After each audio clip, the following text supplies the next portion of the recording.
প্রশ্নের উত্তর দেওয়ার আগে একটু বলি যে যেহেতু বিপ্লবী সরকার হবে, আপনার প্রশ্নের উত্তর আমি দিচ্ছি, বিপ্লবী সরকার হবে, তাহলে কি অন্তর্বর্তীকালীন সরকার একটা ডক্টর ইউনূস সরকারও বাদ হয়ে যাবে?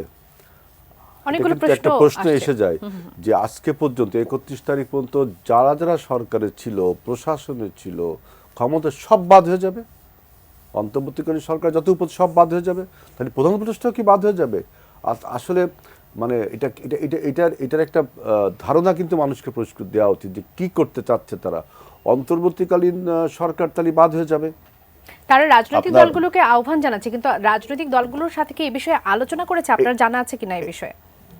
আমি তো কিছুক্ষণ আগে এটা শুনলাম, সেজন্য আমি আমার নিজের ব্যাখ্যাটা দিলাম যে অন্তর্বর্তীকালীন সরকার যেটা আছে, বিপ্লবী সরকার হলে পুরনো সব বাদ। তাহলে সেই পুরনোর মধ্যে কি অন্তর্বর্তীকালীন সরকার অর্থাৎ 31 তারিখ পর্যন্ত সরকার, না 5ই আগস্ট পর্যন্ত? এটাকে ডিফাইন করতে হবে যে 5ই আগস্ট পর্যন্ত সরকারকে আপনি বাদ দিচ্ছেন, না 5ই আগস্টের পরবর্তী যে সরকার তাকেও বাদ দিচ্ছেন। আপনি যেহেতু আপনি আমাদের বিজয় অর্জন হয়েছে 5ই আগস্ট, ঘোষণা করছেন 4 মাস পরে, তাই না? তাহলে এই 4 মাসের যারা যারা ছিল তারাও কি বাদ হয়ে যাবে? এটা কিন্তু একটা কোশ্চেন। তারাও কি এই বিপ্লবের ফলে তারাও সবকিছু উল্টে পাল্টে যাবে? এটা একটা প্রশ্ন। এখন যেটা বলছেন যে আমাদের একজন উপদেষ্টা বলেছেন, আপনি যেটা বলছেন যে সাখাওয়াত হোসেন, তিনি যেটা বলেছেন যে সেটা হলো যে সংস্কার ছাড়া কোনো নির্বাচন আমরা, তিনি সেটা বলেছেন।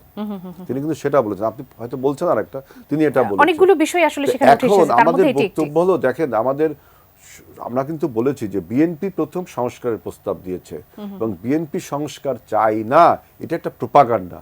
বিএনপি সংস্কার চাই। বিএনপি 2012 সাল থেকে এই ফ্যাসিবাদের বিরুদ্ধে মানে 2008 সাল থেকে 12 সাল পর্যন্ত ছিল স্বৈরাচার, তার বিরুদ্ধে বিএনপি লড়াই করেছে, জনগণকে আহ্বান করেছে, অন্যান্য রাজনৈতিক দলকে আহ্বান করেছে। 12 সালে বিএনপি আপনার এটাকে ফ্যাসিবাদী সরকারে আখ্যায়িত করে তার বিরুদ্ধে আন্দোলন করেছে, জনগণকেও পাশে ডেকেছে, রাজনৈতিক দলগুলোও পাশে এসেছে। আজকে আপনার 16 সালে বিএনপি প্রথম ভিশন 2030 বেগম খালেদা জিয়া অর্থাৎ কিছু সংস্কার প্রস্তাব দেই। এরপরে বিএনপি আপনার 31 দফা দেই, অন্যান্য যে সমস্ত রাজনৈতিক দল আমাদের সাথে যুগপৎ আন্দোলন করে তাদের নিয়ে। অর্থাৎ সংস্কারটা আমরা চেয়েছি। সংস্কারটা আমরা কোথায় চেয়েছি? যে মৌলিক যে সংস্কার এবং ন্যূনতম সংস্কার গণতন্ত্রের পথে উত্তরণের জন্য এবং মানুষের ভোটাধিকার ফিরিয়ে পাওয়ার জন্য। কিন্তু আপনার সাখাওয়াত সাহেব যেটা বলছেন যে সংস্কার ছাড়া কোনো নির্বাচন হবে না, এখন এই সংস্কারটা বাস্তবায়ন করবে কে? যদি এই যে বর্তমান যে প্রশাসন রেখেছেন, যেই প্রশাসন সচিবালয়ে আগুন ধরিয়ে দিচ্ছে, যেই প্রশাসন ডক্টর ইউনূস সরকারের যে প্রশাসনিক সংস্কার, তাদের 24 ঘন্টা আলটিমেটাম দিচ্ছে যে আপনারা পদত্যাগ করবেন, এমন একটা প্রশাসন, যে প্রশাসন পুরো শেখ হাসিনার রেখে যাওয়া প্রশাসন, সেই প্রশাসনকে আপনি যখন রেখে দিয়েছেন, তখন তো এই ছাত্ররা বিপ্লবের কথা বলছে। কারণ ছাত্রদের সন্দেহ হচ্ছে যে এই প্রশাসনকে রেখে তো আপনি একটা সুষ্ঠু নির্বাচন দিতে পারবেন। সানবিট সব দিবে সামাল।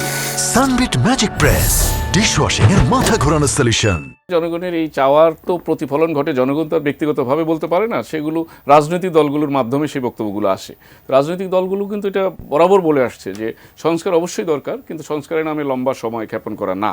তারা এটা আশা করে যে একটি নির্দিষ্ট রোড ম্যাপ ঘোষণা হবে, সেটি 1 বছর পরে হোক বা 6 মাস পরে হোক। এখন পর্যন্ত রাজনৈতিক দলের নেতাদের যে কথাবার্তা, তাতে 6 মাস থেকে 1 বছরের মধ্যে তারা নির্বাচন চায় এবং নির্বাচনের সুনির্দিষ্ট ঘোষণা চায়। এর প্রেক্ষিতে দেখা গেছে যে বৈষম্য বিরোধী ছাত্র আন্দোলনের নেতা যারা বা যারা রাষ্ট্র পরিচালনা করছেন, তারা কোনো কোনো সময় খুব বিরক্ত হয়ে কথা বলে থাকেন যে নির্বাচনের জন্য রাজনৈতিক দলগুলো ব্যস্ত হয়ে পড়েছে, তারপরে সংস্কার এই সময়ের মধ্যে শেষ না করে নির্বাচন না, তারা এই কথাগুলো বলছে। কিন্তু ওটা খুবই যুক্তিযুক্ত কথা যে তাহলে আপনারা কিসের ভিত্তিতে দিনের পর দিন থাকছেন? এখন এই সব চাপের থেকেই কি সরকার, বিপ্লবী সরকার নাম নিয়ে আসতে চাচ্ছে কিনা, এটা এখন বিশ্লেষকদের আসলে চিন্তা চেতনার মধ্যে ঢুকে গেছে আজকে সন্ধ্যা রাতের পর থেকে। আগে এই জাতীয় বিষয় ছিল না এবং ধারণা করা হচ্ছিল অনেকেই যে রাজনৈতিক দলগুলোর চাপে সরকার হয়তো জানুয়ারির দিকে একটি রোডম্যাপের দিকে যাবে, বছরের শেষের দিকে বা 26-এ, ওনাদের কথা অনুযায়ী যে 26-এর শুরুর দিকে হয়তো শেষের দিকে, প্রথমার্ধে হয়তো নির্বাচনের দিকে যাবে। কিন্তু এখন রাজনীতিতে নতুন করে কৌতূহল এবং কে আলোচনা জন্ম দেবে এই অভ্যুত্থানের ঘোষণাকে কেন্দ্র করে। তো এখন যেহেতু বিষয়টা একেবারেই নতুন, তো সেখানে আপনার অতীতের বাংলাদেশে এরকম হয়নি কখনো।